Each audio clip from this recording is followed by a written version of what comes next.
மாதிரி triple ride கண்டிப்பாக பண்ணாதீங்க. உங்களோட பிள்ளைங்களை நீங்கள் கூட்டிகிட்டு போங்க.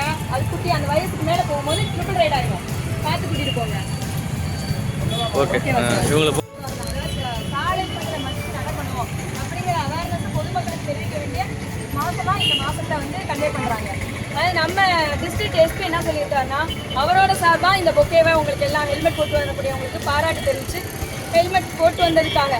ஹெல்மெட் போடுறதுலேயும் ஒன்று இருக்குங்க சார். இந்த ஸ்டாப் இருக்குல்ல, நீங்கள் அந்த இங்கே வாங்க மேடம், பக்கத்தில் வாங்க. இது இருக்குது பார்த்தீங்களா, இது வந்து சேஃப்டி. இந்த சேஃப்டியை நீங்கள் மேக்ஸிமம் யூஸ் பண்ணணும்.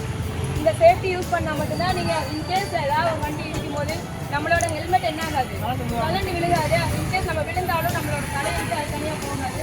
தலைக்குரிய ப்ரொடெக்ஷன் தான் இந்த சேஃப்டியான லாக் போடணும். நம்ம சும்மா எடுத்து போலீஸுக்கு பயந்து போட்டோம் அப்படின்னா அது யூஸ் இல்லை. நம்ம வீட்டுக்கு போனோடனே யார் நம்மளை ஃபஸ்ட்டு சேஃபாக, நம்ம பிள்ளைங்க நம்ம வயசு, அப்போ நம்ம சேஃப்டியாக வீட்டுக்கு போகணும்ல. அதுக்காக தான் நம்மளை ஹெல்மெட் போட்டு வர சொல்கிறாங்க. அந்த ஹெல்மெட்டை நீங்கள் எல்லாரும் யூஸ் பண்ணணும். இப்போ யூஸ் பண்ணி வந்திருக்கோம் உங்களுக்கு எல்லாருக்கும் நன்றி தெரிவித்து நம்ம எஸ்பி சார் சார்பில் இந்த பொக்கையை உங்களுக்கு எல்லாருக்கும் நாங்கள்